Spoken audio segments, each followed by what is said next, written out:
The following is a special presentation of iRacing on LSRTV, your home for sim racing.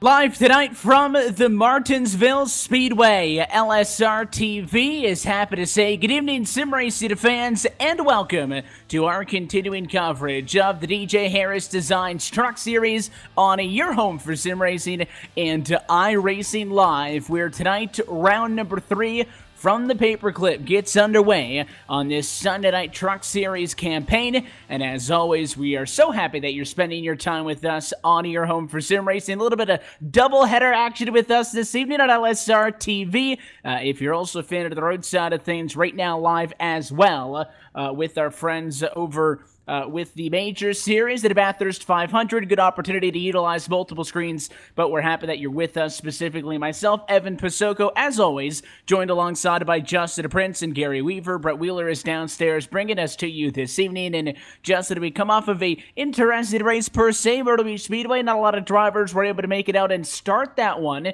so certainly a lot of new faces in this race for us this evening as we stick with the theme of the short tracks, just a little bit bigger as we head to Martinsville. Absolutely, a bigger field today and a lot more possible contenders to try and battle for the victory. A wide variety of contenders, whether it's drivers that were in the first race of the season at Daytona or new drivers entirely. Some of those new drivers making their first runs of the season include drivers like Derek Newsom, Zach Probst. So some drivers having a chance to try and make a name for themselves at a very difficult racetrack, mind you, here at Martinsville. It is certainly a tricky place to get around. We'll go racing tonight for 170 miles. That means we go racing, or 170 laps, I should say, for 89 miles total distance. But we do have to take a look at the picture, Gary, headed into this evening. Just to know, Jordan Corrin is your championship leader. Interestingly enough, nobody in the top 3 has wins. It's Corrin, Clampett, and Clement, 1, 2, and 3. Corrin only 2 points ahead of a two-way tie between Logan Clampett and Darren Clement. And I don't see the driver score second in the points here, so it looks like Clampett's going to trail off, but your race winners so far this evening, Austin Edwards and Aaron Smith, neither of those drivers have been able to get up and into the top 3, and well, just as we say, that sounds like he may be able to get in and make a late start in this one, but either way, it's going to be another tricky short track task as we kind of move on from the short tracks after this scene with a little bit of road course action due up on the schedule next week for round 4. Yeah, next week is going to be a complete twist and not really a sense of a pun, but nonetheless, though, it's going to be pretty interesting to see how they handle the only road course on the schedule as well for next week. That's going to be the most exciting thing that I'm actually going to be looking forward to, as, like you mentioned, we're moving away from the short tracks, but of course, they do have to get through Martinsville, and of course, the one thing that they'll definitely have to watch out for is the curbs, because one thing here at Martinsville that I personally hate are the curbs, and that can definitely completely just take away any grip that you have on the left side of your truck. You're going to be hugging up on the inside of the racetrack. This race could go 2 very different directions. When you're talking about 20-second or so lap times, this race could be done in an hour. If it goes incident-free, on the other side of the coin, it's Martinsville, and you never know what might happen. What we do know is the qualifying session is drawn to a close, so let's go trackside. This is your LSR TV starting grid for round number 3. And there are 2 drivers who are able to knock it into that sub-20-second category. And the best of those 2 is Aaron Smith II, your race winner from the season opener at Daytona. He'll take the green flag with a 19.937 on pole. And it'll be, interestingly enough, your other race winner this year, Austin Edwards, with a .964 outside of the front row and starting in second. Just behind them, first driver in the 20s, it is J.R. Hager starting third, with Caden Atkins in the number 4, or in the 4 spot, I guess I should say, and in the 42, that's Kevin Maffett behind them. He'll round out the top 5. In the 6th spot today, In his first start in the series, it's Derek Newsom with a 20.546. Then about half a tenth back is Zach Probst in row 4 in the 88 truck. Jordan Corrin, the points leader coming in, having a strong run this season. He's starting off 8th today. While rounding out the top 10, Jacob Tyler May and Daniel Dye. Gary?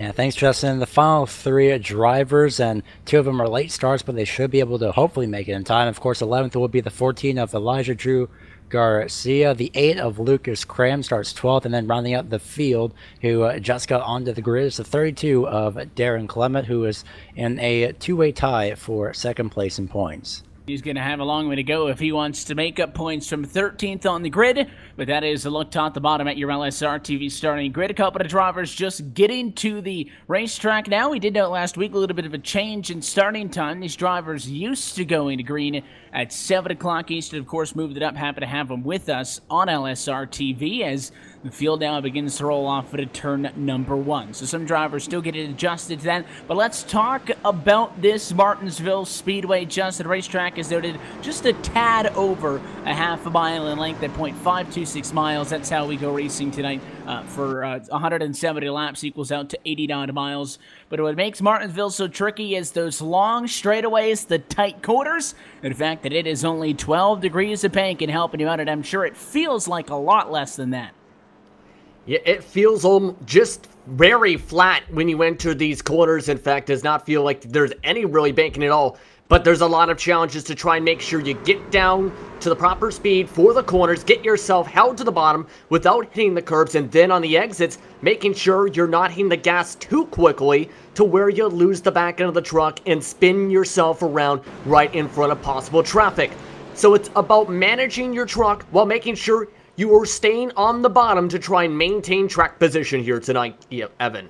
And we'll see, depending on how this race goes, how critical that track position is going to be as the pace car dives started in. We're happy that you're hanging out with us at a Sunday night at LSRTV in iRacing Live. A green flag in the air. We're off and away from Martinsville, and it is a good start for Smith. He'll lead to turn 1, Edwards 2, Hager 3, and side by side, mid-pack where the battle is. It's Kevin Maffett on the inside of Atkins.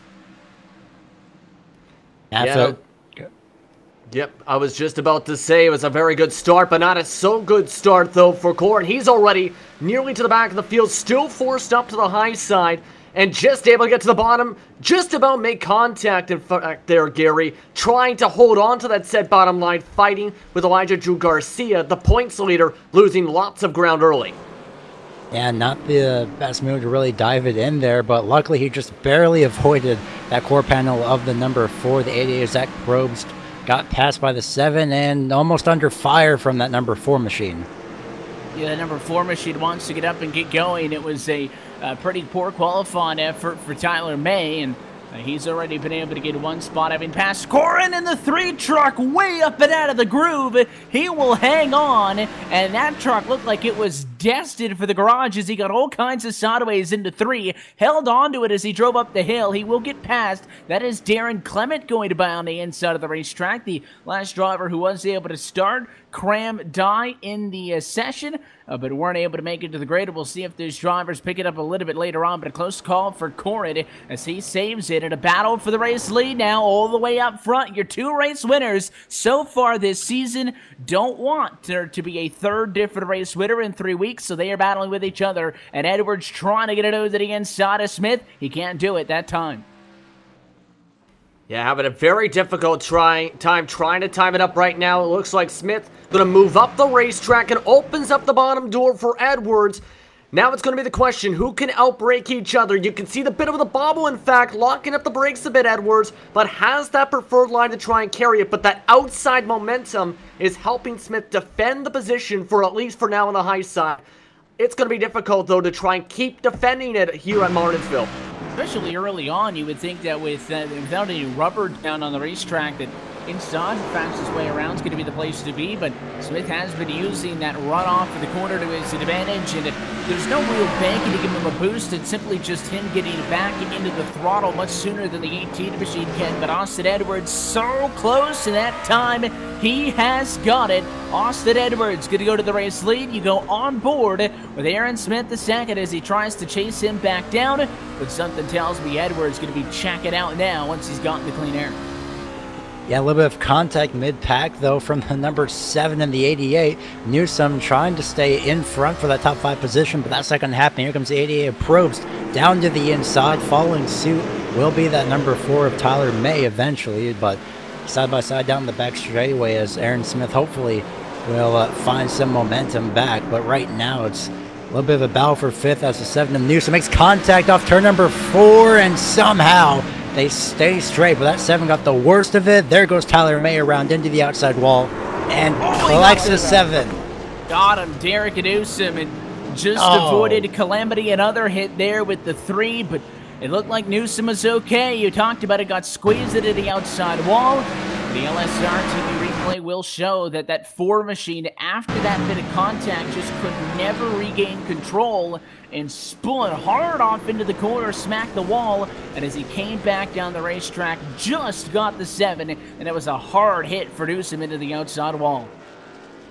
And I kind of have to say, I was starting to see that coming towards that way. Cars were starting to line up double file, in fact, behind that 7 before the pass by the 88. And in that case, I think just trying to get as quick as they could by Newsom, ends up getting a bit too close for comfort, really, on the exit of turn 4 that ended up leading to that wedge against the wall. And now, caution flag, May and Newsom both blown engines. Majority of the field taking opportunity for fresh tires. A few others, track position. Yeah, early on in this one, a couple of drivers thinking that they don't necessarily need the fresh rubber. But a lot of drivers in. First driver to hit the pit lane was the 70 of Aaron Smith II. I believe that he was kind of banking on pitting from P2, leaving the leader out to dry and everybody else coming in, but there is a good number of trucks who stay out, and of course something to keep an eye on with all of these races on a week-by-week basis, and with the early caution flag in this one, there are 2 quick repairs available trackside Gary for these drivers, so if you were involved in that first accident right there, your night's not done. If you're able to get in, especially none of those cars weren't able to get back to the pit lane. Sometimes you blow the engine, you're stranded, then you're talking about a tow, and it gets pretty gross. But I think all those drivers are able to come in, get fixed back up. Question was if they're able to stay on the lead lap. Pretty tricky to do so. Yeah, this track, it's so short. You have absolutely 0 time to really do anything around this track, as Corin, he got both sides of damage essentially on the right front and the left front, so he hasn't used his fast repair yet, but I'm pretty sure as much as he wants to, he knows that since this is Martinsville, they'll have to save that fast repair for a later time.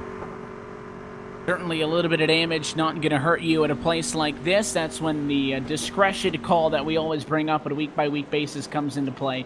Is it really worth taking the quick repair as it sits now? Or should I sit on it and, you know, if I have more severe damage later, I'm certainly going to appreciate the fact that I still have that as an option in my back pocket. Wayvine going to go on the outside, so Jordan Corin is going to get a lap back. That'll put him back to the lead lap. In fact, he was the only driver who ended up dropping off of the lead lap around the racetrack on that yellow. So all 11 trucks going to be able to stay up in this thing. Yeah, absolutely right now. All 11 trucks still on the racetrack, still able to run around and log laps. And now this is going to be kind of interesting. Now, the top 3, mind you, stayed out for track position on the older tires.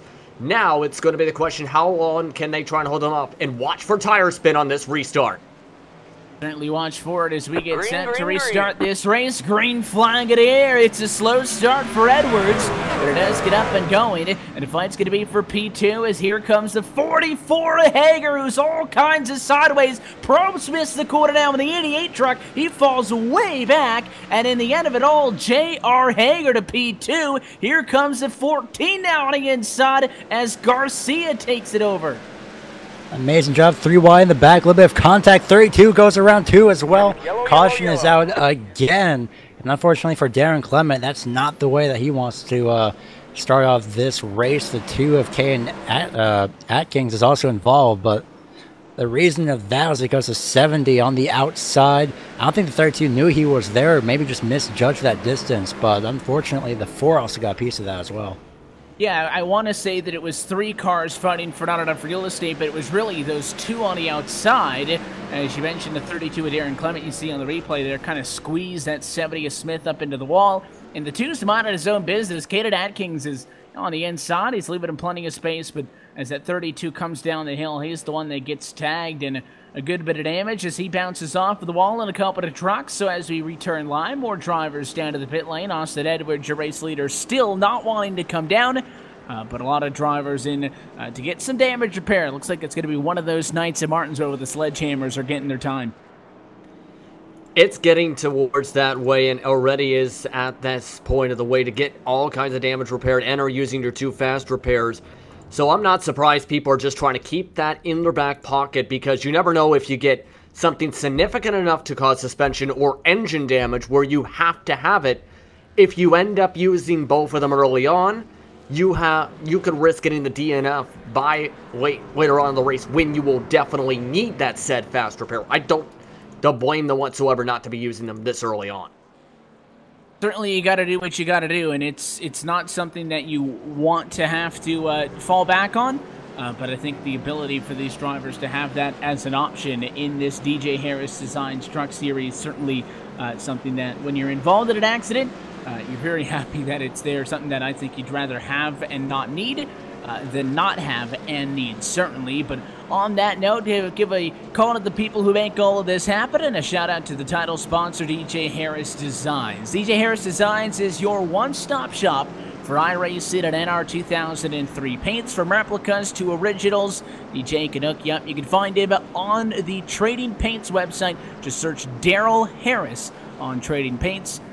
Find his profile, get in contact. We'll also toss that link into the chat, but a big thanks to them for making all of this happen. Expecting the lights to go out on the pace car the next time around. It's going to be Edwards, Gracia, Hager, Maffitt, and Corrin. 1, 2, 3, 4, and 5. Despite a couple of early wrecks, no trucks behind the wall.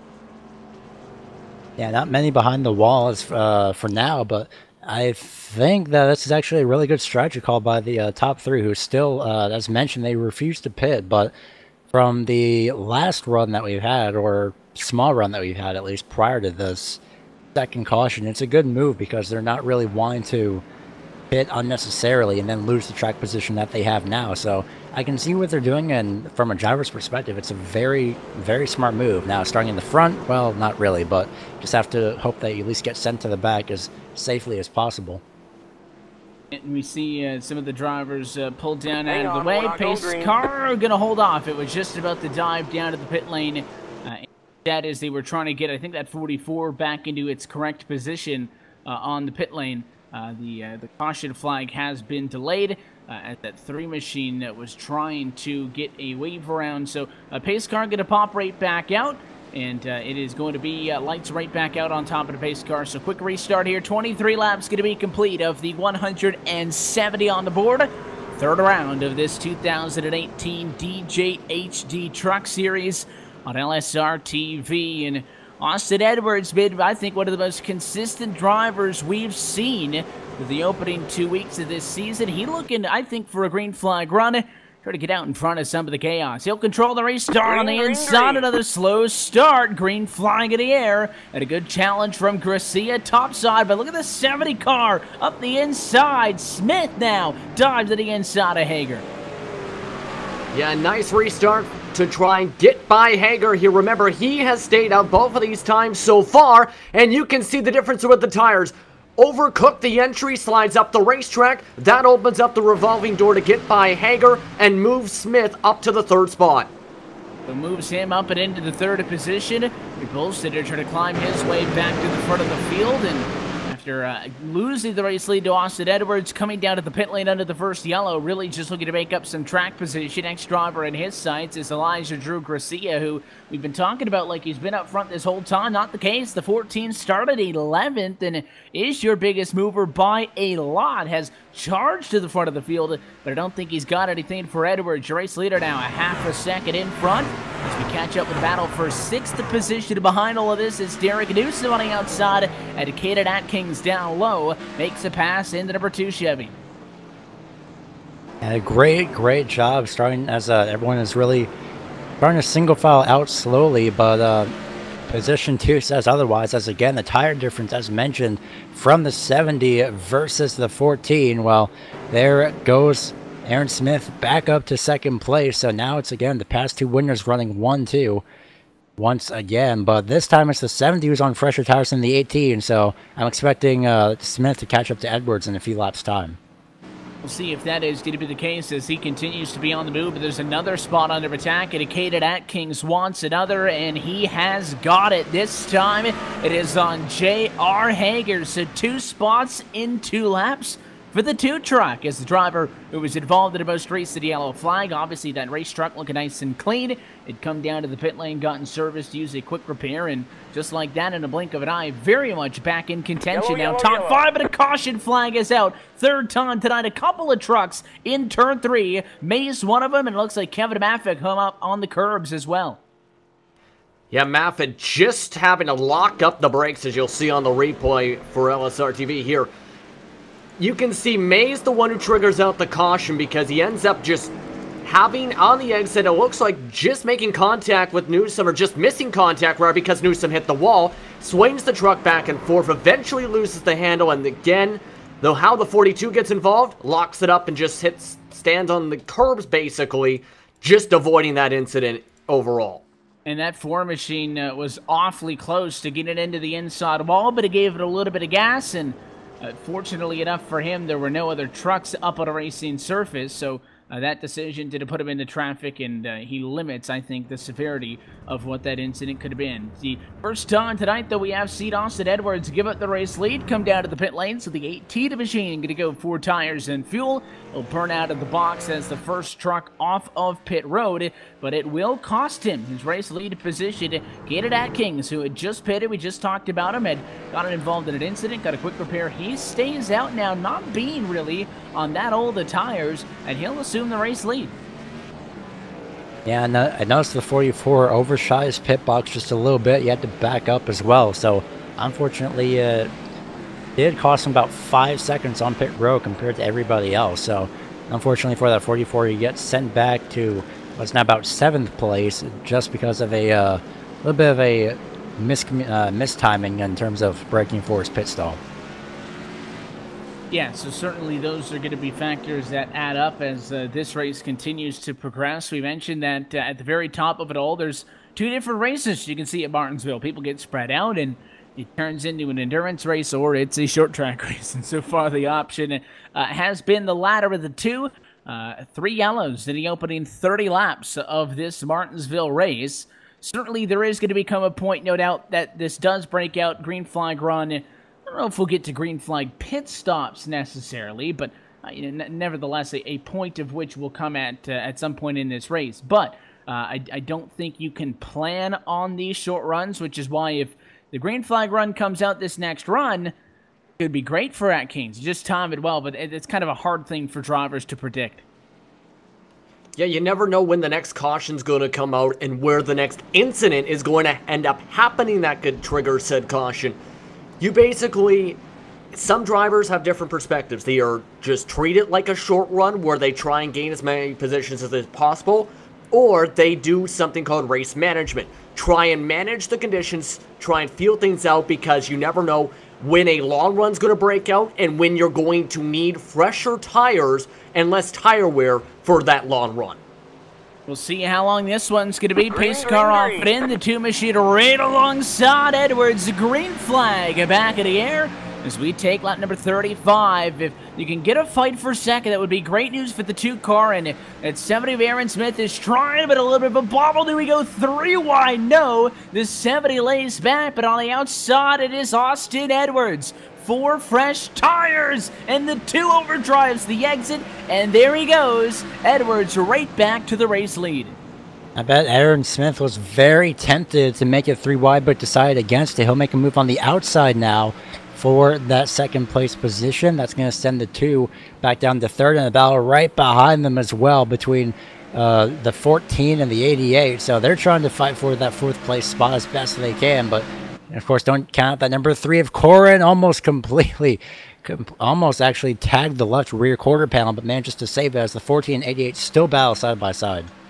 Yeah, they're still side by side. The 88 machine of probes drives it in way hard into the corner, and luckily for Gracia there, he saw that, moved up, gave him a little bit of extra space, but I don't think he really appreciates the 88, forcing him up and into the darker pavement, up about a lane and a half, but that'll complete the move. The 88 machine gets the job done, so it is Zach Probst into 4th, and now maybe 3rd as well, because Atkins is very much under attack since we went back green, and right there in 4, you can tell, even that little bit of a difference on tires, he just cannot get back into the gas, and that 2 machine's running way up and into the asphalt, where everybody else down low with the concrete. More contact now, as it looks like it's Hager pushing his way through on the inside of the 2 truck. Yeah, trying to go right inside Corin to the point where he's running over the curbs. In fact, that causes some left-rear damage on the 3 truck. Really trying to push his way on forward. Has to go back to single file and try and regroup now because of that. And look at this. He gives him the bump and run, and this is going to trigger the caution. Corin's going to get turned, and another caution flag. That was a physical battle between those 2. And it looked like, in all honesty, that the 44 was upset because the 3 kind of brake checked him. Corin was braking for contact in front of them, and you'll see the onboard here with the 44 machine of J.R. Hager. They go down the back straightaway and 0 intention to lift, and he disposes of Jordan Corin into the inside wall. Yeah, it's the usual short track tempers. I mean, 1 bump is enough, but enough to spin somebody out. I mean, that's it's a little bit much, but oh well. That's I'm not the one driving. I'm just watching the action from up here. But it's definitely not a good break for that number 3 because pretty sure he's definitely gonna have to use that fast repair once again. And if that is indeed a second time that the quick repair is going to need to be used, you have now extinguished all of those in the opening 40 laps of 170, and as you take a look at some of those final replays, we come back to see these trucks pacing. Typically, short track races do not get any less intense, Justin, as they work on, so certainly using those early not on the docket. Yeah, I think a lot of drivers definitely did not want to use them up, and we're not even at lap 50 yet. There's still about 120 laps to go, nearly, yes. But you want to at least have 1 in your back pocket. You don't want to have to risk using both of them at this point, because if you get into a similar kind of incident again, you basically are going to have a bad points day and end up finishing off with a possible DNF, but with the way this race might trend. And with the way we've been seeing about the same 10 or so cars at a week-by-week basis, with the 3 or 4 sprinkled in there depending on what track we're at, consistency is going to have to be overly critical, because there's going to be a big drop-off between the drivers who are able to get here week by week and the drivers who are not. And I mean, we've already seen drivers trying to pull away a little bit when we mentioned the championship standings. Your top 6 points getters right now: Corin, Clement, Maffitt, Cram, and Jump, all separated by just 7 points. 82 points for your current championship leader, and it is 75 points for Andrew Jump, who has scored P6. And then you make that jump, no pun intended, down to the drivers who have not been able to start both races. You find Austin Edwards 7th, 43 points scored, and that means he is 32 behind the next closest truck. So certainly making it into the show and finishing this races looks like it's going to be a critical factor as this season wears on. Yeah, points, especially if you just miss so much as 1 race, and that's going to completely add up, and well, next thing you know, you're pretty much out of the standings. So that's something that you're going to have to, again, keep in mind heading into these races, along with road courses and short tracks as well. You just got to be as careful as you can and survive to the end. Race car added in, another restart due up. These drivers have gone through the motions many a times tonight. And for, I think, the 3rd or 4th time, it's going to be Austin Edwards inside of the front row. 45 laps down, still 135 to go. A lot of checking up behind the front row. Zach Probst, not a good start on the outside. And once again, J.R. Hager, who may be one of the most aggressive restart drivers on the night, he takes away P2. Yeah, Hager got a good restart, but the reason for all that checking up is they were trying to get the lead group, at least the second driver line, to go a bit earlier, caused the stack up and the most damage in that, getting the 7. Meanwhile, the 3 just almost tapped the inside wall and almost triggered another incident there. That hurts the 70 the most, and Aaron Smith the second because of that time amount loss, trying to check up from that. Yeah, Smith actually got into the back of the 3, loosened him up, slammed the brakes, and if it wasn't for that, both of those trucks probably would have crashed, but they both lose a ton of time. Maybe getting the yellow probably would have helped them out a little bit more because they're way behind the 8 ball now as everybody else continues to try to stretch things out and get our first real green flag work of the afternoon going. Austin Edwards again, the king on the restarts, take it off 1.3 seconds in front of the next closest trucks. That's Caden Atkins, who just recently got around Hager for second and third. Yeah, 7 and 32 also made contact during that incident, but luckily everyone's still managing to just sort and single file out. Aside from the 42 gets up the racetrack, Maffitt was way out of the groove, laying the 70 by for that 7th place position. They're certainly doing those little things that are going to add up over time, and listen, on restarts, that's where you could make up a lot of time, no doubt, but you can lose a ton of time with restarts as well, Justin, and we've seen some drivers going the wrong way. Atkins +2, Probst down 2. Yeah, a lot of drivers just did not have, in some cases, a good restart or a strong track position really to cap a good run, and some drivers had decent restarts and are now really starting to drive backwards. Look at the 88 truck right now. Some of these trucks are starting to get to, from how they handle the restart and got the first few laps, getting to where they're not handling the way they need to handle, and that's triggering them to have to end up going backwards. There's going to be even more possible paths to start to build up fourth on back because of how that restart went and how some of the drivers got held up a bit. Hey, you see the 88 approach, the driver who I just mentioned losing a couple of positions here. He's under fire. Aaron Smith the second, just passing Elijah Drew Garcia. You saw the 3 of Jordan Corin go a little bit deep into the quarter at that time. It's a 3-4 truck pack that could get interesting soon. The 70 machine, again, your pole sitter, has had a rough night ever since he decided to pit early on that first caution flag of the race. At that point, he was scored in second. He had a fine race truck, but then he found himself mid-pack. You see some of the battle scars on that 70 Silverado. Well, that's what comes with racing, is center of the pack, and he just hasn't been able to break free of this stranglehold around P5 as he looks to try to make a move at the 88. Looks low, he's got to run. They're side by side down to turn 1, almost contact between those two as Probst was a little bit late to yield some space down low.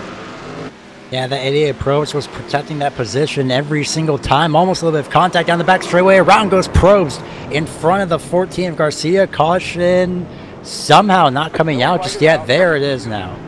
Caution now comes out a little bit delayed on that one, but you did see the spin. The 88 machine was on the outside. The replay will show, and I think the 88 machine... I don't think he really lifted that deep into the quarter. I think it was just Elijah Drew Garcia had speed that would have been more, I guess, better used, Justin, to dive down low, but instead he stayed high, drove right into the back of the 88 and turned him. Yeah, had about a 4 miles per hour difference in closing speed when they made contact. And Garcia, you can see it with how he was locking up the brakes afterwards. He was trying not to have him spin out and hope that maybe he can try and save it, but at that point, just elected to stay up towards the high side instead of following Smith, and it ends up causing the caution instead.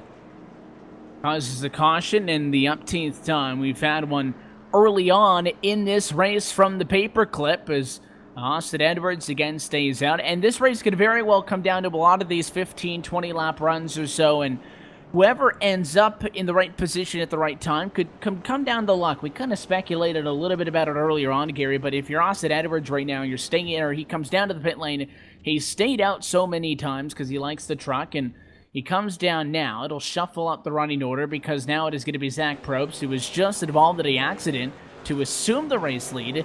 That is, of course, if the 88 doesn't now decide to come down to the pit lane the next time, but you know, mid-race right now, it doesn't really matter. Somebody pits this time, they don't pit the next time, and vice versa. And more or less at the end of the day, the faster trucks find themselves in front. But what happens if you're Austin Edwards and you don't stay out thinking you'll have another caution in 10 laps from now, and you go 100 laps to the end of the race and you get past on old tires? I don't really think drivers are thinking that far ahead. And listen, if these guys have people on top of the pit box, spotters in the sim with them that should be the ones kind of running these numbers through their heads, cautions are something that you cannot 100% kind of guarantee when they're going to come out. You know they're going to happen, and based on what we've seen, I would suggest frequently over the course of the end of this race, but it'll be very difficult, I think, for somebody to kind of outsmart the randomness of this race that we've seen so far. Yeah, it's just the usual saying of cautions breed caution. So if I was in this race, I'd just be thinking, well, if we're going to have another caution, might as well just stay out of the pit road for a few laps time, no matter how long it is. Just make sure that the amount of laps on my tires are at least somewhere near the amount that I want. Maybe just fall to the back and then just see how things run from there. Speaking of which, we look to see if the lights go on top of the pace car. Of the cars who started this, only Jacob Tyler May is out of this race. Of course, the Ford machine was involved in a couple of those earlier incidents. Didn't really get a ton of damage, though, although he did decide to bring the car behind the wall. He is the only driver who has retired thus far from the Martinsville Speedway. Lights back out, another race start due up. This one is going to come now past 1/3 distance for Martinsville, Virginia, as the pace car dives down and in. Austin Edwards should be good, but watch for the 44 to Hager. Maybe one of the first times tonight he's outside of the front row. He has been very good on a race starts tonight. Is he good enough to challenge with the fastest truck so far? Green flag in the air, a drag race to turn 1. And a solid restart again, Edwards, but he has to deal with Hager, as you mentioned there. He has the preferred line, has a faster run on the exit, and now he's getting bump and ran into turn 3. Calamity corner forming up, but everyone keeps it straight. What a job by Austin Edwards to save it. The 44 Hager also loses a ton of time as it's Derek Newsom to the inside. He'll pass for what is 3rd and 4th right now. The 44 not willing to roll over, though, wants to go for the crossover. Not there yet, thinks better of it. And Austin Edwards with another big slide. The 7 Newsom with a big slide. A lot of drivers feeling the effects of skidding those tires and really now struggling to get them wound up into the quarters as Austin Edwards in P2 tries to catch Smith, but I don't know if it's going to happen. The 70, check it out, as we've got a lot of good fighting still mid-pack. He's pretty much checked out. Well, never mind, actually. More contact as the 3 dive low to 3 wide. That forced the 44 and the 14 both up the racetrack and now to the back of the field, essentially. My goodness. A wild few laps of restarting right here. But nonetheless, I was about to say the 70 completely took advantage of that and checked out pretty much ever since that small incident that we had where pretty much somehow everybody managed to save it. So Smith definitely taking great advantage of that scenario that happened right in front of him. Yeah, I mean, right in front of him. And listen, if you're Smith, you just got to take off to go. And I think Edwards, he made a good save, yes, but the 18 is struggling to keep that truck down. Probably heated up those tires a tad bit. Smith now only pulling away more as the battle for 3rd going to be very short-lived. It's Jordan DeCorin up the inside of Newsom. Here comes the 2 of Caden Atkins, who also makes the pass, so that's going to be down 2 and 1 lap for Derek Newsom. He was one of the drivers who kind of avoided all of the chaos, picked up some of the spots as trucks were tumbling and sliding all over the track, and all the ground he made up just taking it back. Yeah, these drivers are starting to struggle to try and keep the track position right now with some of the handling trucks. 7's now becoming the case, and we talked about and gave a bit of praises to J.R. Hager with how he's run on some of the restarts. He's now severely damaged to the point where he is now the last driver on the lead lap hour than Zach Probst, who took the wave around and starting to slide off the corners. So drivers are really struggling to keep any time now that they gain from that cluster from turn 3 after the restart.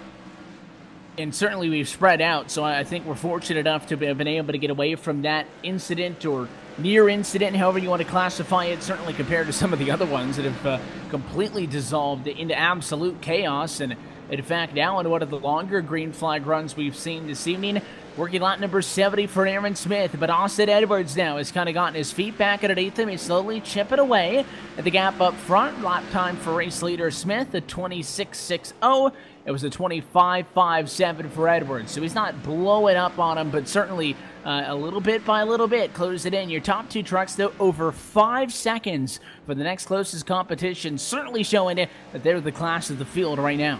And that closest competition just did bump and run as well. Entering turn number 3, Kane Atkins using that front bumper to, as the 3 moves over just a little bit, trying to say that he's not happy, and that's definitely that's just the character of Martinsville here. But I don't think the 2 really meant to stand Corin all the way up into pretty much that outside, far outside lanes. I'm pretty sure Atkins just meant to really do a small bump, but of course that's just the usual character of this track. Sometimes you think you brake and you have the tire wear and the brakes to brake in time, but unfortunately just run into somebody that's right in front of you that you're just trying to follow.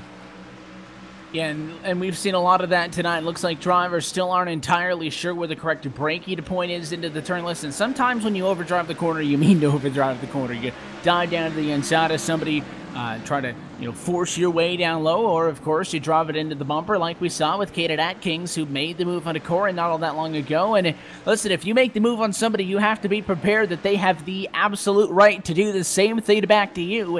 And I don't think that 3 truck has faded into Atkins' rearview mirror as much as the driver of the 2 Chevrolet would have hoped.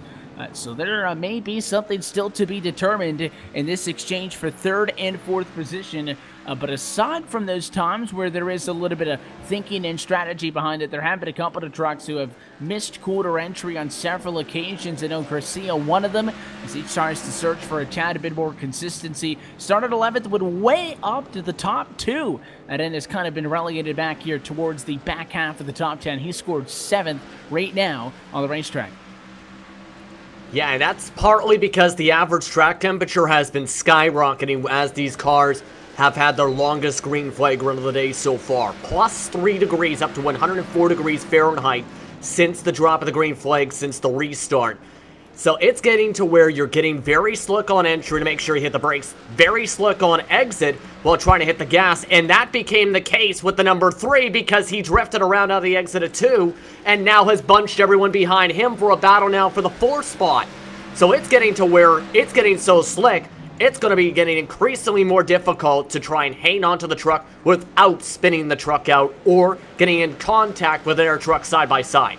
Yeah, a lot of slipping and sliding. That was Corin all on his own with that initial mistake. The 42 of Kevin Maffett also got up and into the outside. Whoa, big slide out of 4 that time for Elijah Drew Garcia. He hangs on. The 7 now going to look low, and it is turn 4, really. Turn 2 and 4, but I think the final turn of the racetrack coming to the front straightaway where we have seen a couple more incidents tonight. And listen, we talked about that 14 degrees of banking here at Martinsville as the single biggest factor in why this track is so much fun for somebody on our end of things, on the spectator's point of view, to watch, because there's no lateral grip. And listen, 14 sounds like a good amount when you compare it to some of the other more flat intermediate tracks that you'll see on the calendar, but it feels absolutely flat. And you can see these drivers sliding, and a caution flag now going to come out. It'll break up the longest green flag run we've had thus far.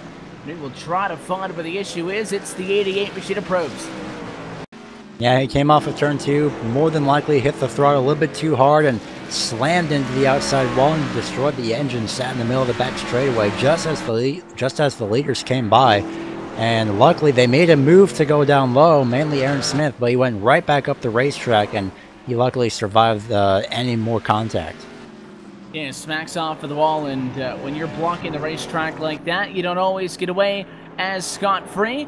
The one thing that a very long green flag run will do is it kind of resets the pit strategy. Everybody going to be coming down just shy of halfway home for Martinsville, and Aaron Smith's gap that had eroded down to just a half a second over Austin Edwards now going to be completely wiped away. Look for drivers, especially down here, those top qualifiers where pit road curves. Look for these drivers to try to get clean stops. That 70 truck is barely into the box.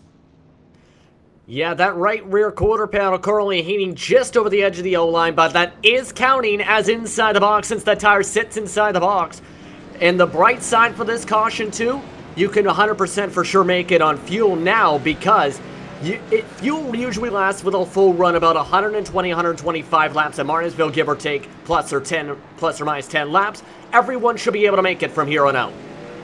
To be able to go to the end, of course, strategy going to affect that, but we talk about Smith's close call. He's able to stay in the box, so he'll continue to lead on top of Edwards. It was Jordan Corrin in the 3 truck, but he is going to stay for an extended stay down on pit road. And if we talk about the availability or lack thereof of quick repairs, I feel like if he had one, he'd be using it. So maybe the 3 truck just down there trying to get it fixed the old-fashioned way. Yeah, that's what happens when you burn out on your... Pretty much, that's what happens when you pretty much just burn out on your fast repairs a little bit too quick, and you have to choose whether or not you really want to repair your car. If it's about 2 minutes, well, I mean, that's pretty much fine, but if it's over about 5 minutes, then yeah, go ahead and use that as much as you can.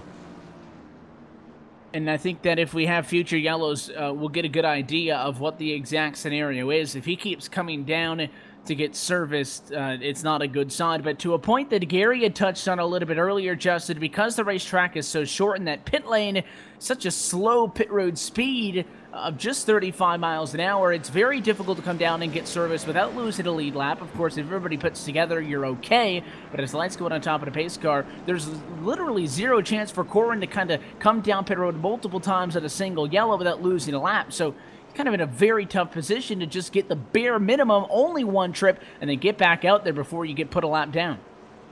Yeah, you can't take tires on every stop, obviously. You can possibly still add on fuel, but the most you can get repaired about 25 seconds, give or take, because of how small this track is. Because if you don't reach it out get out of the pit box before the pace car, you'll end up a lap down. Green flag, green flag. Green flag in the air as a couple of trucks still try to catch up towards the back. It's a good start for Aaron Smith, who I think with a faster Austin Edwards challenging really needs to win off this restart, and he is clear. A small moment at a turn 2. 70 no intentions of blocking high, and Austin Edwards does slot in second. Battle for third is on. It is at Kings on the inside and Hager on the top side.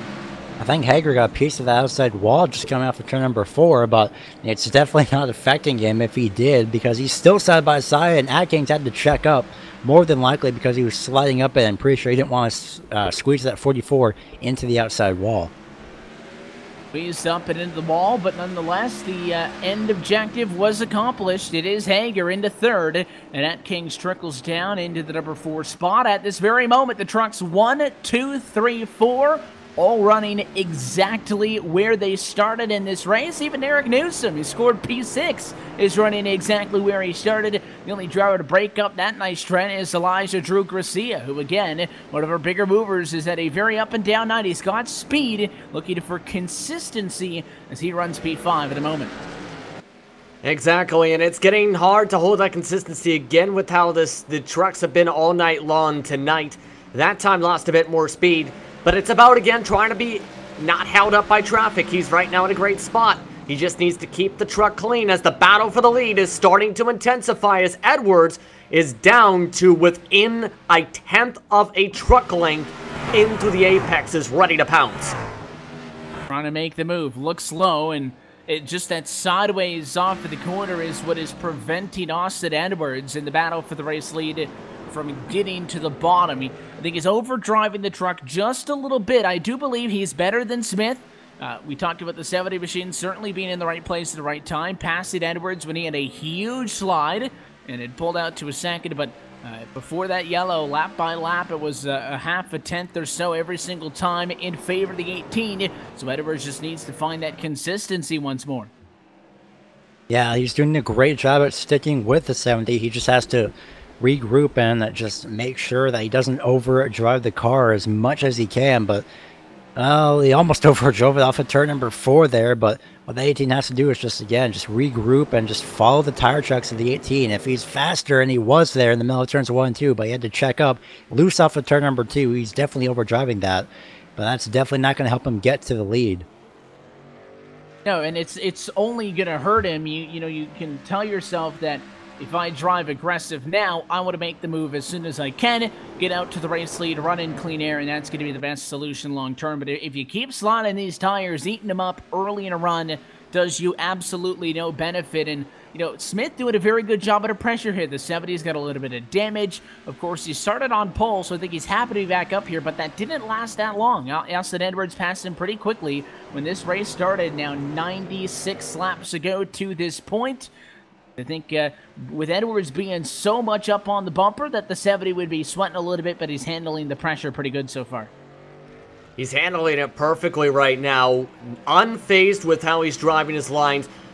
In sync, really, with where Edwards is, in fact, shifting down to third gear to get a better launch on the off the exit, just driving his own race, not worrying about what's going on behind him, worrying what's going on just in front of him to try and just run his own race. He knows they're at the exact same pace right now, Evan. It's just about how long can he hold on. Yeah, that's the question, is can you outlast this charge? Eventually, if Austin Edwards keeps overdriving it, he's going to hurt himself. And if Aaron Smith could weather the storm for just a tad bit longer, he may be in the clear. But as we close in on lap number 100, we are past the halfway point in tonight's race. So let's take a look at our iRacing Midway Race Break, brought to you by iRacing, the world's premier online racing game with professionally organized racing from NASCAR, IndyCar, IMSA, and more. On lap number 99, Aaron Smith II is your race leader. He started on a pole and has had quite the up and down night, but at the moment a truck length lead he holds on top of Austin Edwards, who may be the most consistent driver all night, tucked right there. And these two drivers, certainly the class of the field. If you're going to find J.R. Hager, who scored third, he is 5 seconds back off of the race leaders. Elijah Drew Garcia recently picking up another spot. He runs in 4th position, and Caden Atkins right now rounds out your top 5. 6th place is that number 7 of Derek Newsom. Kevin Maffitt in the 7th place position. Position number 8 is occupied by the number 3 of Jordan Corrin. And then Darren Clement rounds out the top 9, who unfortunately is a couple laps down at the moment. And then top 10 is Zach Probst in the 88, who has taken his truck behind the wall. Yeah, also taking his trucks behind the wall today, Jacob Tyler May with 70 laps down. 2 drivers to not take the starting green flag with Daniel Dye and Lucas Cram. So 13 total trucks setting up for today's race. Currently, as mentioned, a total of 9 on the racetrack, Evan. Look top to bottom at the moment at your iRacing Midway Race Break. For more information on the wide variety of sim racing possibilities online, you can visit iRacing.com to sign up today. We'll take a brief opportunity to step aside, and when we come back to run to the end of Martinsville, get it ever so closer. Aaron Smith leads out in front with less than 70 laps to go. You're watching LSRTV's coverage of the DJ Harris Designs Truck Series on iRacing Live.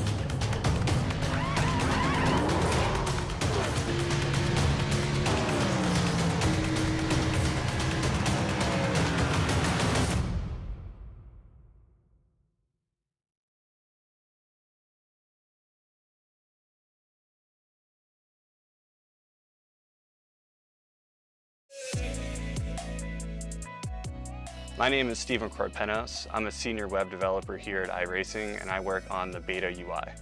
It's funny because iRacing has been around for 10 years, but we want to keep delivering the best possible user experience to our customers, and we've found that the old UI isn't exactly what we're trying to deliver in 2018.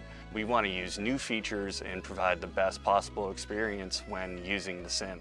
One of the projects that I've been working on is some custom heat racing configuration for hosted races. We've been listening to our customers. Everyone's been asking for custom heat races, maybe you want to tweak a few things with the preset iRacing configurations, well, now you can using the Beta UI. So once you're at the home page of the Beta UI, you just go to create a race. Then from there you go to your set race options. And you'll notice here under event types you can actually choose heat racing. First, I'm going to show you how to create a new format from scratch. You can choose the number of entrants. And as you can see, when I made that change, the change was actually reflected on the right side in the graph. Also, you can use the estimated duration at the bottom of the graph when you're changing the length to see what the total duration of your event will be. In addition, you can customize every aspect of the session information, practice, qualifying, heat races, consolations, and of course, the final feature race. Because the Beta UI allows us to develop features that are robust and complex, this feature will be exclusively available on the Beta UI. Once you've made all of the changes, you can hit save. Say you forgot what you selected. You can always preview it using the preview format button. We are very excited to release the brand new heat racing configuration feature that will be available in Season 3 of iRacing.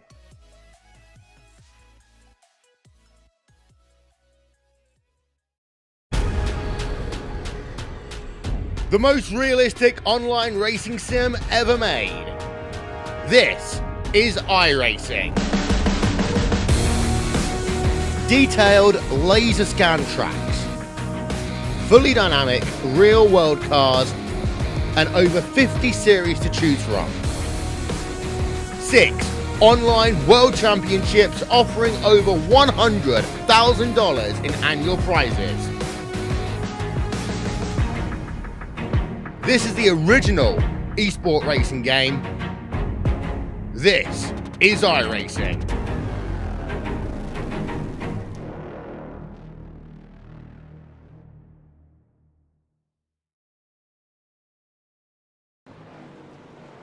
And back live from Martinsville, and oh, there's going to be another yellow. It looks like Austin Edwards turned, and there it is. As we stepped aside, there was a single truck accident that had brought out a caution flag, and we're just planning on recapping that for you, but just as we came back, you saw it in the battle for second.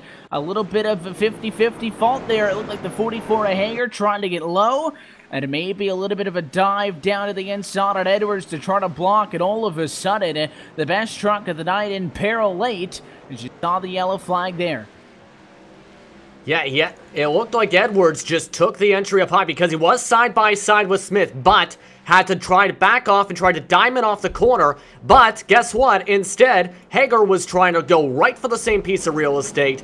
He does not. He tries to get back out of the gas and hold onto the brakes a little bit, but it's too late. Edwards is starting to go around. Caution flag triggered, and now we are back under caution behind the pace car with the number 3 getting a chance to get back on the lead lap with a wave around. Yeah, he's going to try to get back into this scene with a wave around. Certainly not the first time that some of those drivers towards the back have had to utilize that. So Darren Clement going to get back on through, but kind of a quick way to jump back into it. But should tell you, welcome back into the coverage of the DJ Harris Designs Truck Series. The yellow flag as we close in on the end, and that run there towards the middle of those 2 long green flag stretches may have just been the long ones on the night, because all of a sudden this race has less than 60 laps to go. And the field's grouped up with a caution. You have the fastest trucks of the night arguably at the back now, with Aaron Smith having pitted. And, of course, involved in an accident, Austin Edwards now mid-pack. This could get dicey, I will say, for the run to the end here from the paperclip. Yeah, it's definitely going to get very, very... It's going to get... the aggression level is going to skyrocket, essentially. But something I noticed is that the 70 of Aaron Smith, he went to pit road, but he also took tires, so... He did stay a little bit longer. Not sure why he took tires, considering that we, unfortunately, we only had about 1 lap of a run from that little real estate battle. Possibly repairs, not sure, but not sure why he would take tires in the process. Yeah, so we'll see if maybe it's just one of those things where if I'm down onto the pit lane, might as well just get what I can. But of course, the primary concern for anybody, get the damage repaired.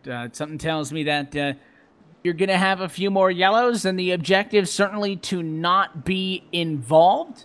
But you know, it is what it is. It's Martinsville.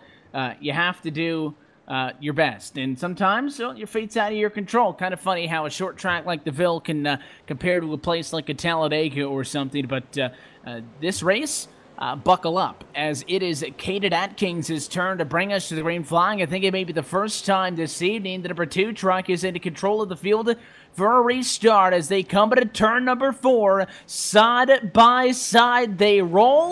Looking for the American Ethanol green flag, and there it is. The 2 truck will lead down to turn 1. Good job by J.R. Hager to defend second, and Newsom misses the corner in third, and it'll allow Austin Edwards to slide into P3.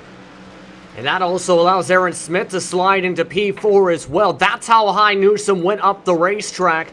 And now everyone back to single file for now. The question is, what will Edwards and Smith do to try and get by that front 2? They've had the pace. They've been on average running about a couple tenths faster per lap. Now they got to deal with them. Going to go side by side just about. Side by side nearly, as you see the little bit of a staggering as these top 4 trucks converge. There's going to be contact. Edwards into the back of the number 44 of Hager. He'll get out of the gas. Hang on. No incident. And we stay green, and Aaron Smith again going to use a mistake by the 18 to try to pass him. He goes on the outside, almost clear. Now a battle for the race lead. Now 2 sets of 2x2 racing down to quarter number 1, and it is Hager on the inside of the 2 of Atkins. Behind them, it's Edwards on the inside of Smith, but up front, the 44 has got it. Another great restart for Hager. Now to the 18 of Edwards on the inside of Atkins now, as the 70 may more than likely be following through. He looks to the inside as the 18 gets up to second place. Atkins takes to the very high side, letting the 70 go around on the inside lane. Now it's going to be the 44, 18, and 70. 2 of these trucks have been in the 1-2 position for a majority of the race, but this is the first time in a while that the 44 has actually been in the lead. So first time for the 44 that he's in the lead, rather. So hopefully he can hold off the 18 and the 70 for this run. It's the goal, but sometimes easier said than done. This time by going to be 48 laps to go from Martinsville Speedway. This may be one of the tightest battles up front we have seen all night long, as Atkins has kind of trickled out of it all. Look at the 18 to the inside. The 44 blocks as good as he could, but eventually had to get onto the brakes, and Austin Edwards plays dare down into turn number 1.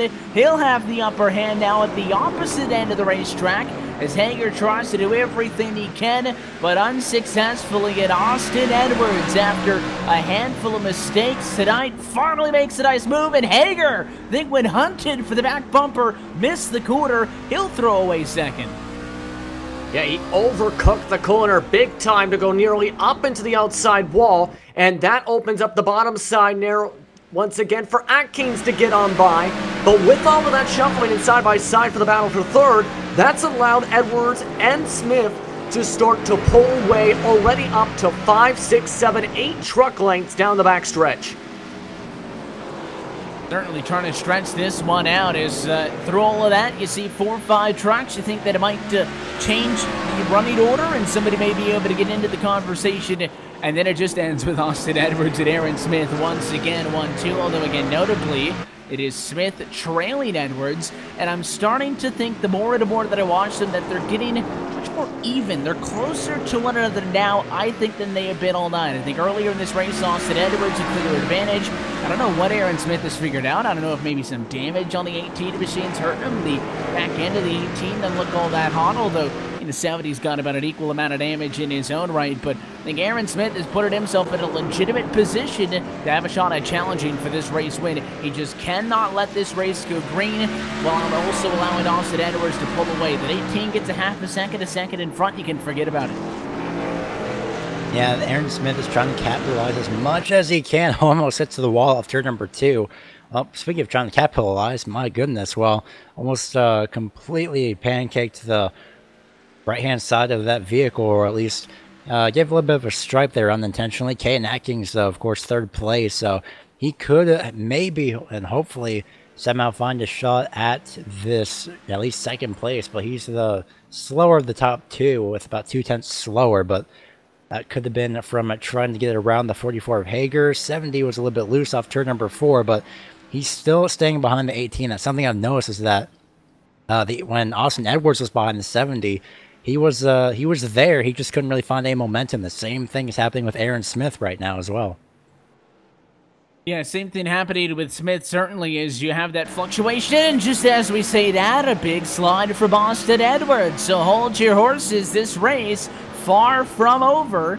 And we mentioned when the 18 was pressuring the 70, how well Aaron Smith was handling that pressure. Wasn't caught looking in the mirror, didn't miss the corner, and didn't make mistakes. And I don't necessarily think that was a mistake from Edwards. I think that is, he just knows that there's a truck at his back bumper, and he's trying to give it a little bit extra. And that's why you see that car fishtailing off of the corner almost every single time. And a point that we didn't touch on, but it's something that we discussed when we were under the caution flag. And as we had stepped aside just a moment ago, Justin, you've been watching the drivers up front, some of these faster trucks shifting in the corners compared to those that have been substantially slower than the pace that the guys up front are setting. Yeah, I'm listening through both I mentioned this a little bit before, but with these drivers, they are shifting at the apex of the corner down to third gear, so that they can get a better launch off the corner and carry more speed. Once they reach the straightaway portion right after the exit, they immediately go back to fourth gear, and that has been a key for a lot of these drivers in terms of speed. Right now, that's basically the top 3, essentially, that have been doing it. And Atkins had been trying to use it a little bit earlier, went back to non-shifting as the caution flag has come out for Corin. Yeah, the 3 machine of Corin and a 32 of Darren Clement involved in this one. And it looks like it is the 32 machine, as the LSRTV replay will show. He got loose all on his own at a turn 4, had stopped, the yellow was out, and then the 32 just backs up right in front of traffic. Nothing that Jordan Corin could have done. I'm pretty sure that the 32 of Clement wasn't really expecting that much, but not sure why he would back out all that far. I could see why, but just a little bit too far to back out, and unfortunately the 3 was caught in a terrible spot. Terrible positioning, and you can see the smoke pour out of the back of the Tracker Boat Chevrolet at Jordan Corin. He is certainly destined for pit road. His primary concern is some repairs. But Austin Edwards and Aaron Smith about to have another battle for the race lead down on the pit boxes, and they're so aggressive into those number 1 and 2 stalls, looking like the call for the top truck's going to be 4 tires. Yep, 4 tires, and no one taking any risks with the strategy because there's still a ways to go. There is the option for 2 tires later on, but no one looking to risk that yet. And it looks like the top 4 is going to stay, top 5 rather, stay the exact same. Out of the pits they go. Yeah, out of the pits they go, no change. Edwards, Smith, Hager. Does look like the 2 machine, though, of Caden Atkins did get a speeding penalty because he exited the pit lane right there with Smith. I think he tried to give it a little bit too much. He will end up having to let J.R. Hager and Derek Newsom go. So there were no changes off of the pit lane, but a race start order going to be different as Atkins drops to the back. Speeding penalty on pit road. Yeah, not sure if Atkins was ever so slightly bumped or not. I'm not seeing any visible contact, so not sure why you really try and speed up that far end at the exit of pit road, but that just cost him the essentially, it could have been a 2nd or 3rd place spot on the restart. It is a tricky spot also, of course, the speeding intervals and whatnot. There's a little bit of leeway on the iRacing service. Pit lane speed's 35 here. You could probably go 37, 38 for a very brief moment and not actually get the penalty. But the tricky thing is, because the pit lane curves there, I'm curious if, he exited pit lane a little bit tighter on the inside and therefore he didn't get as much leniency. But that's not a call that's made, by race control in this one. It's the iRacing service, and it's black or white. The sim knows you were speeding or you weren't, and the call is that he was. That's going to be the 3rd time this evening that the number 2 truck is caught with a speeding penalty, and it'll trickle him down to the tail end of the lead lap. Scored right now in P6. So we'll suit him up and do it again. This time at 31 laps to go for Martinsville Speedway. Pace car in. Austin Edwards down low with Aaron Smith on his right-hand side. Does anybody else have something for the dynamic duo up front? A green flag in the air again from Martinsville. Good jump for all the trucks to turn 1. Yeah, good jump, but look at how these two are going to face each other in Edwards and Smith. Smith carrying the speed on the exit. Now the question's going to be, how will Edwards take this, having the preferred line on the bottom side? Everyone else is already back to single file. Smith, I think, is starting to think about doing that too, to try and get himself in a better spot. The question will be, can he get down in time in front of Hager? And the question is he going to be able to, but is he going to be disciplined enough? I think also, you tuck in line there, you've got the spot, but instead, he wants to continue to dig on the outside of Edwards, and he will eventually get that spot in line, but if he kept going any further, I think Hager might have filled that gap. So gutsy move, but he does end up tucked in line in second. Yeah, very, very, like you mentioned, gutsy move, and definitely trying to ramp up with the aggression, just like I mentioned earlier, just about roughly under 30 laps to go this time by as they cross the line. It's actually going to be 28 actually laps remaining, so definitely is starting to, well, it's single filed out right now, but now it's back to, once again, the 70s, trying to get back up to the 18 as much as he can. He gets there in turns 3 and 4, but he can't get the momentum out. Both of these drivers are driving hard, and I'm thinking that these two continue to drive as hard as they can, and the 44 doesn't drive as aggressive as they are, then I'm pretty sure Hager could have a shot at the win here.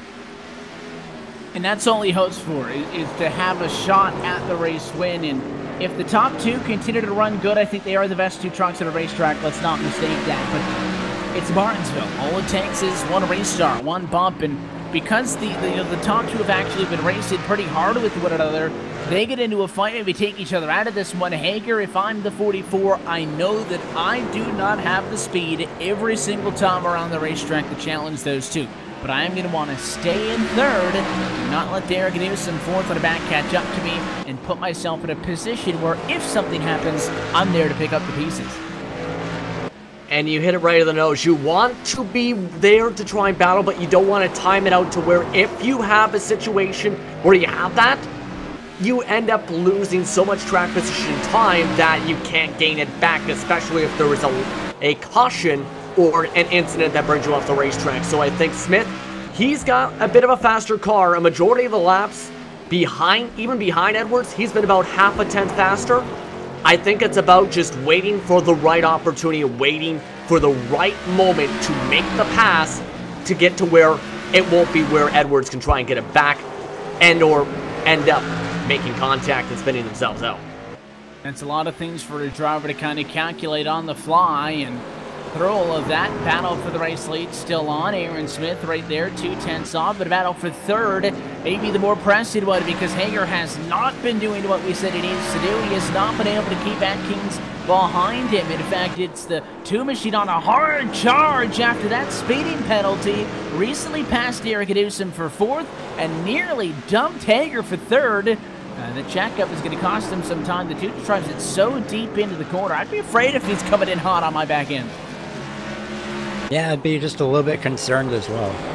And side-by-side battle for the lead, though, at least for a few moments. But at 70, Aaron Smith moves down to the inside, can't get his nose into the inside of the court panel of the 18.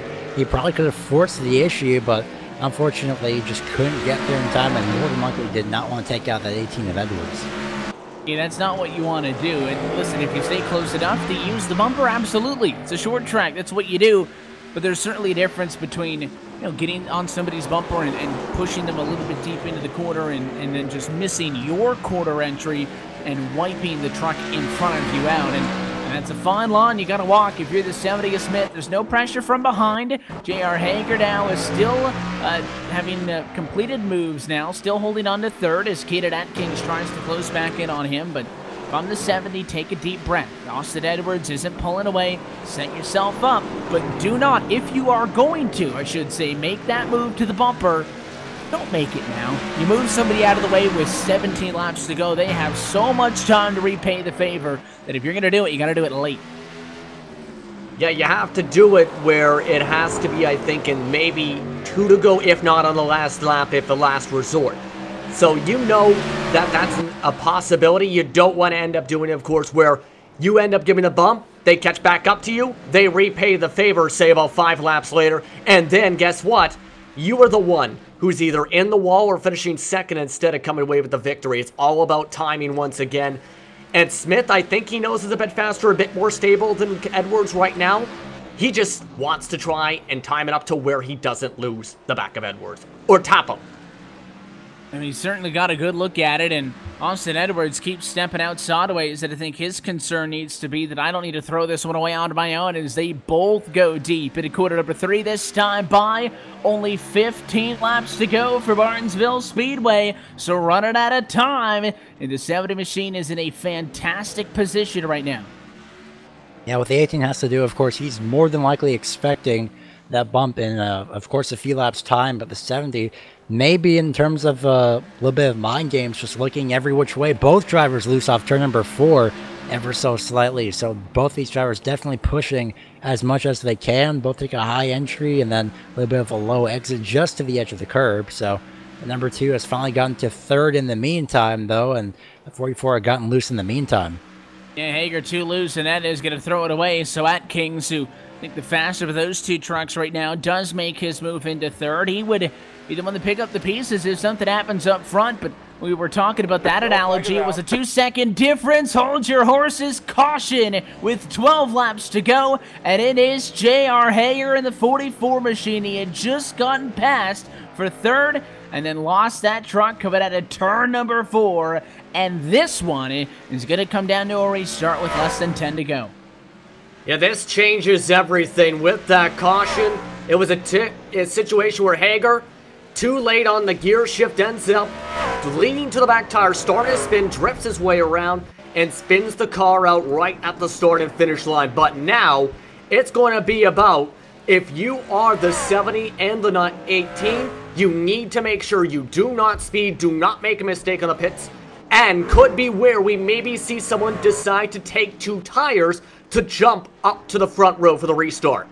I was going to say the same thing. We may only have 1 or 2 restarts left in this race. Do you go for the tire strategy and just try to defend track position? A couple of trucks stay out. Maffitt stays out. Hager stays out.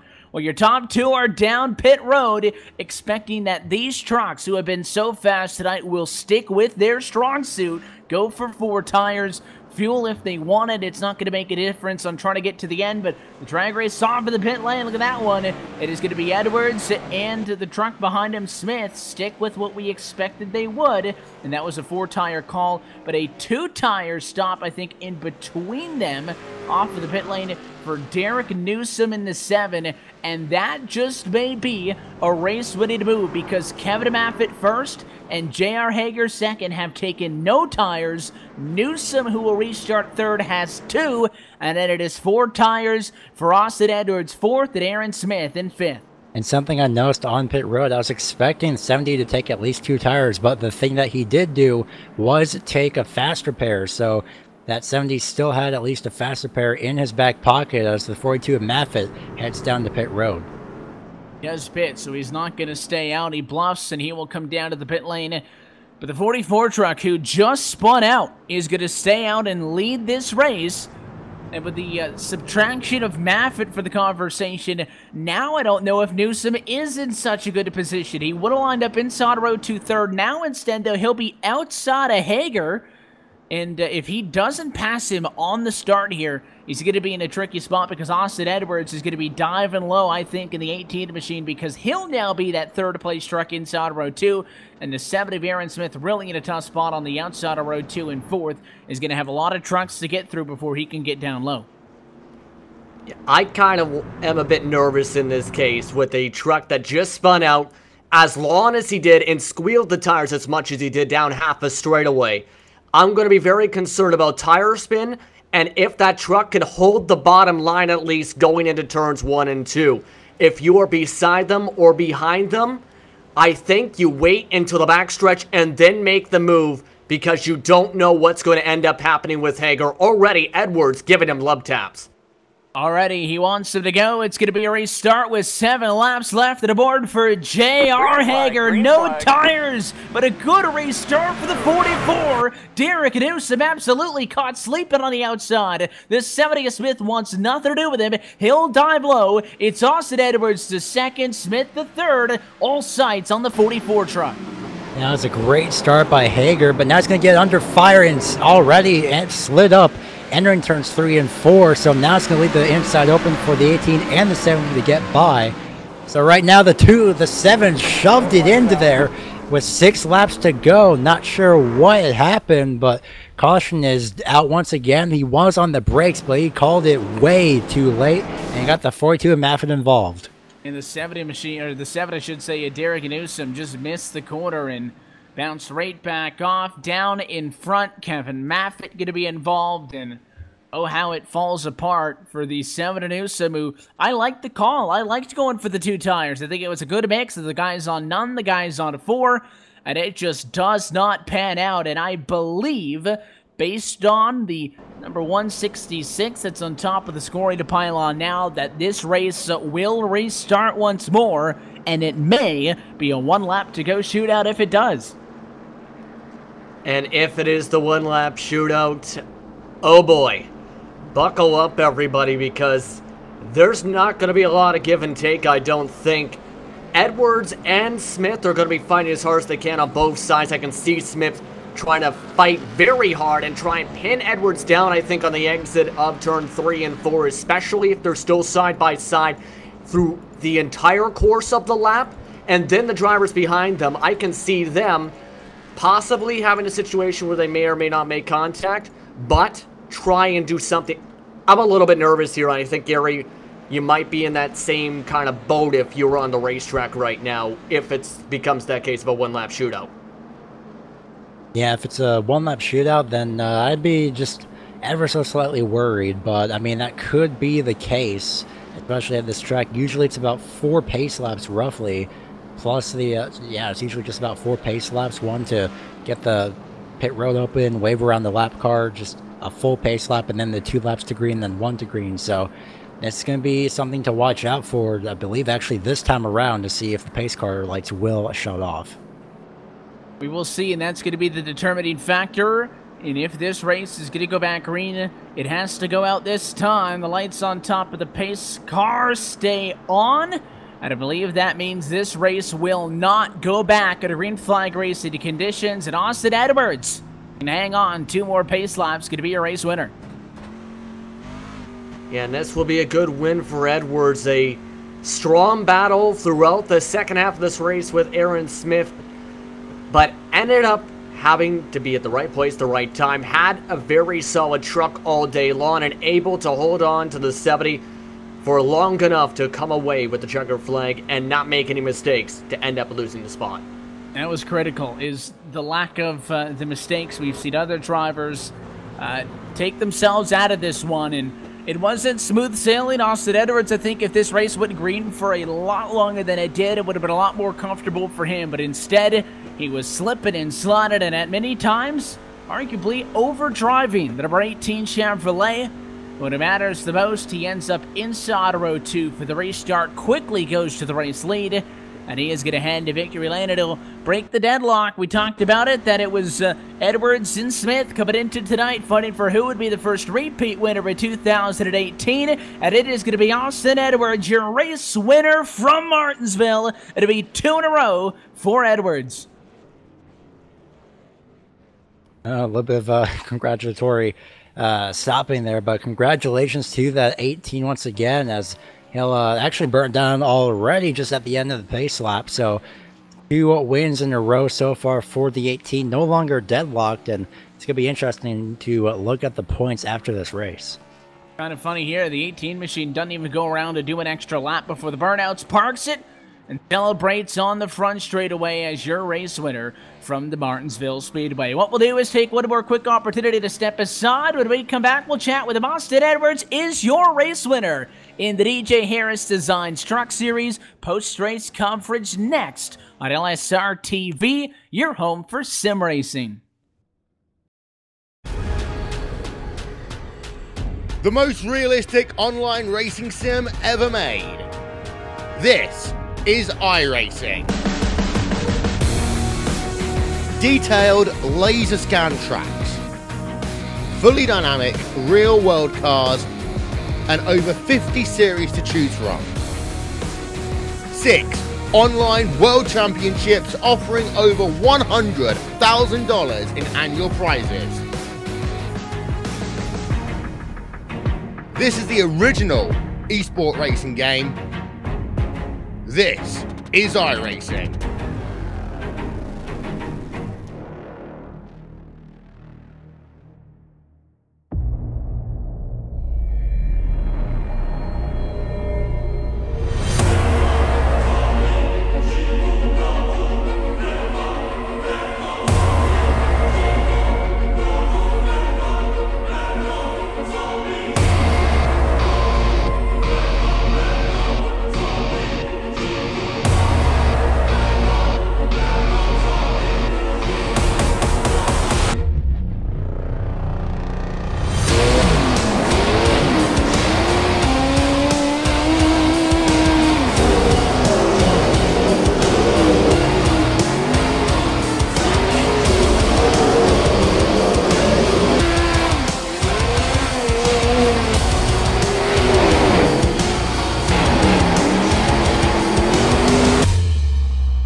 This broadcast is the copyrighted work of LSRTV, and it may not be rebroadcast, retranslated, or used in any form without the express written consent of Live Sim Racing LLC and iRacing.com Motorsport Simulations. LSRTV would like to thank you for your support, and we hope you enjoyed tonight's broadcast.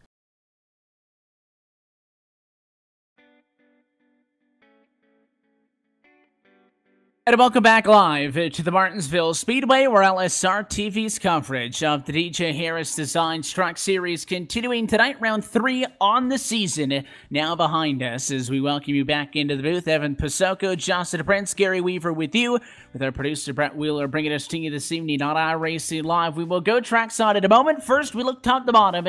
These are your LSRTV full race results tonight from the paperclip. Austin Edwards to victory lane, his second in a row.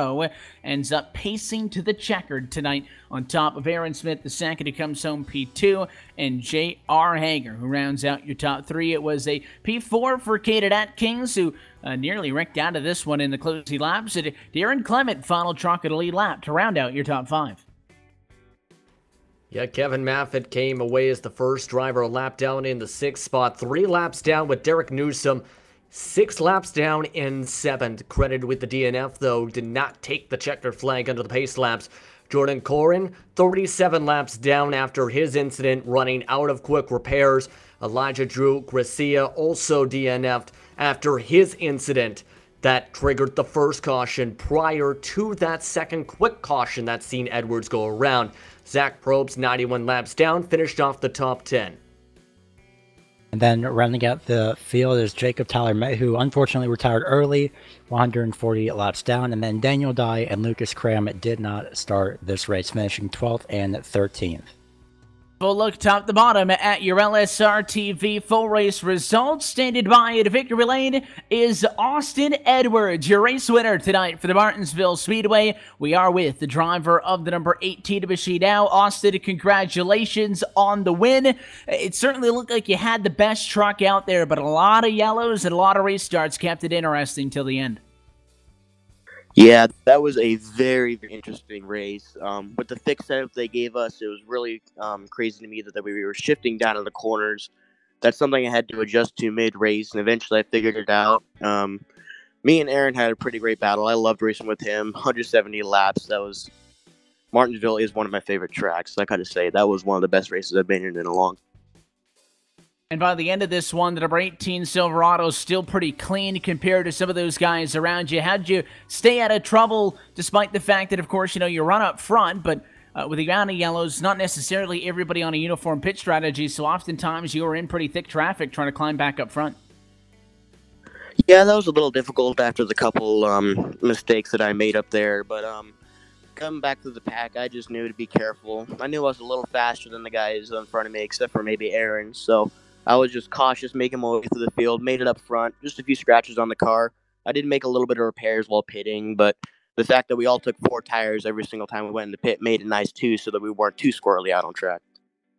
Of course, getting a race win, a big step in any regard, but you had to go head-to-head with Aaron tonight. You guys were fighting for who would be the first repeat winner on the year, and you double it up for the race win last week at Myrtle Beach. I'm sure that's got to feel good. Yeah, I'm excited having two starts and 2 wins. Those have both been short tracks so far, so I'm kind of curious how we'll be able to do when we get to the 1.5 miles and bigger tracks in the truck series, but I'm looking forward to it, and I think I'll be able to handle it. We look forward to seeing what the number 18 machine's got for the rest of the year, but I think after a hard-fought race at Martinsville, everybody likes to step aside and take a breath. So we'll let you jet out of here. Before we do, Austin, those sponsors and shout-outs, all the good stuff. Anybody want to say hi to? I'd just like to say hi to everybody listening from Facebook or Instagram.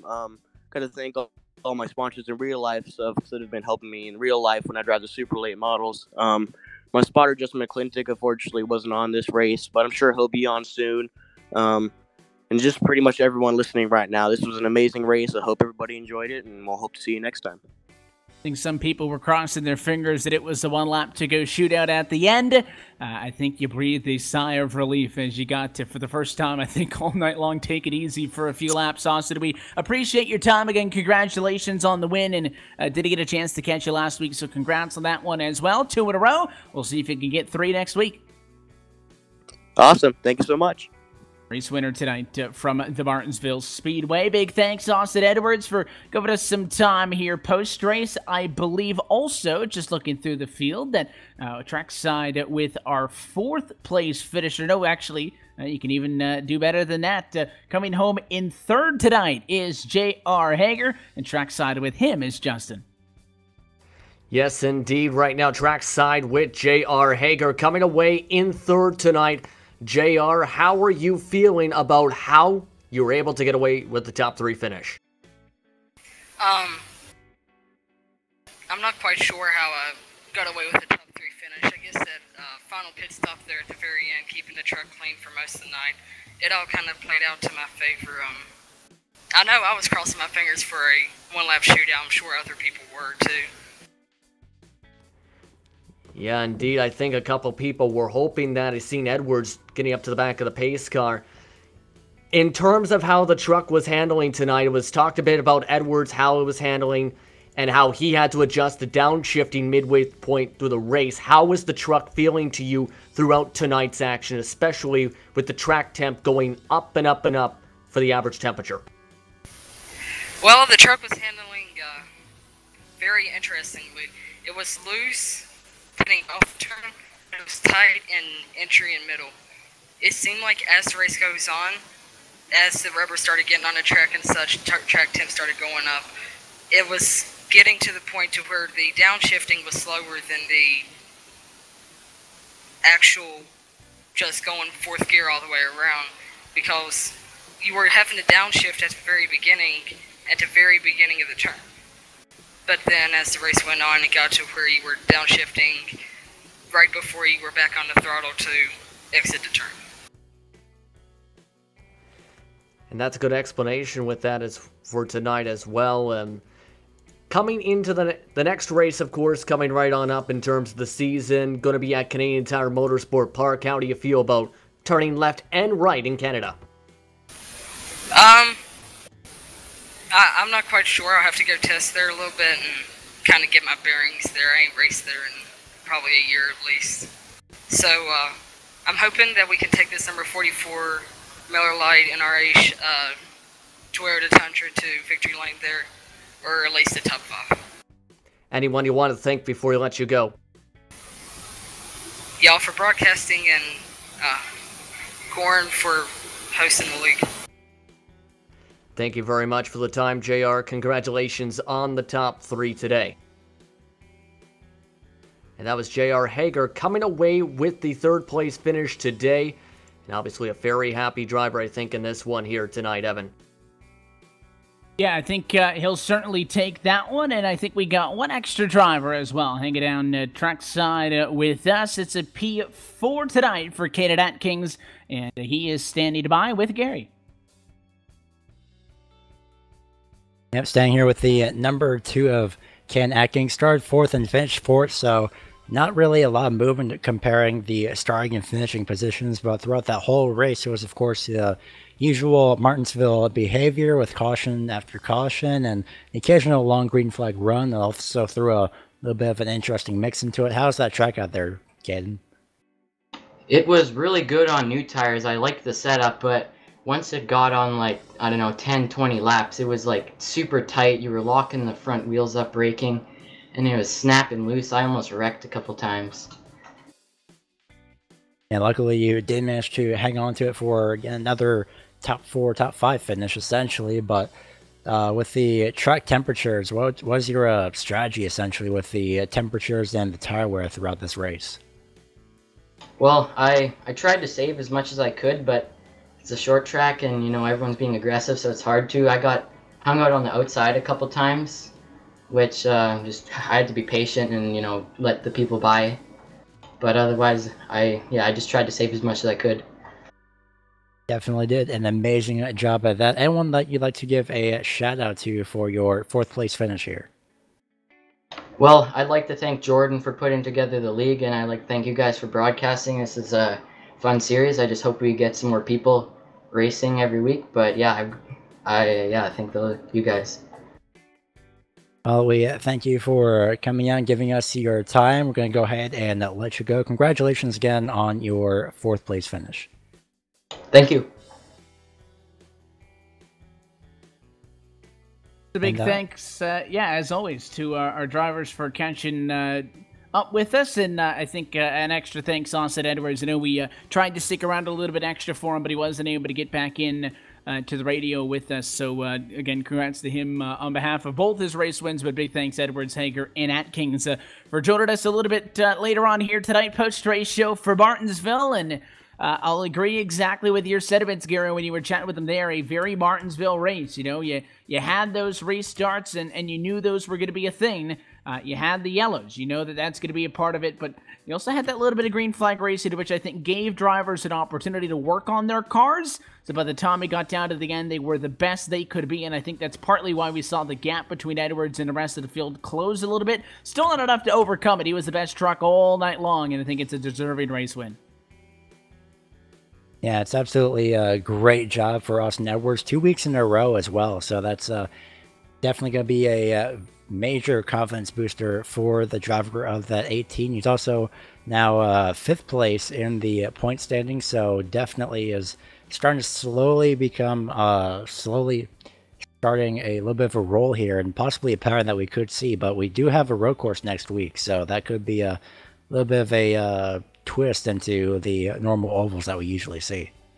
Yeah, that is going to be a fun one. The 4th race of the calendar next Sunday. It is Canadian Tire Motorsports Park, and of course, a place that you have seen these NASCAR trucks on the Camping World side of things.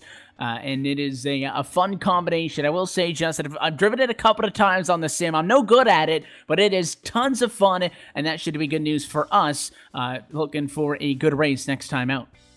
It'll definitely be a good race where it's going to be difficult, I think, for some of the drivers to make sure they don't make mistakes. There's so many different places where you can run off the racetrack. And of course, when you think of the real world history as well too, there's a chance for what could be a wild finish for the race. It's also the possibility of maybe even a two-stopper in terms of fuel for the 64 laps. So it's going to be very interesting if it stays green the entire 64 lap distance.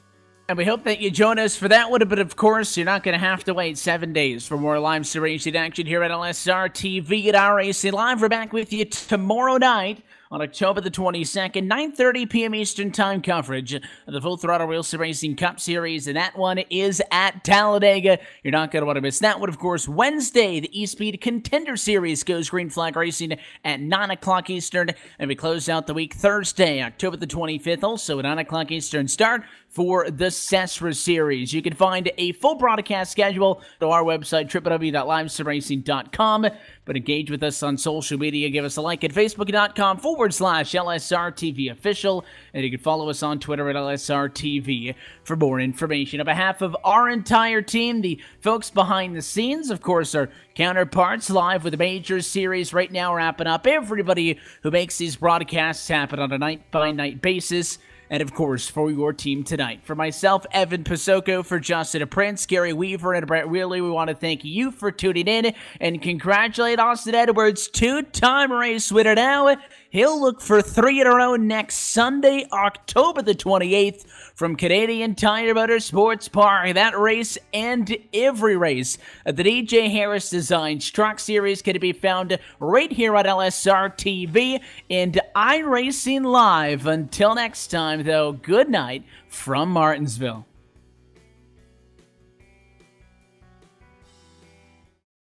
The following is a special presentation of iRacing on LSRTV, your home for sim racing.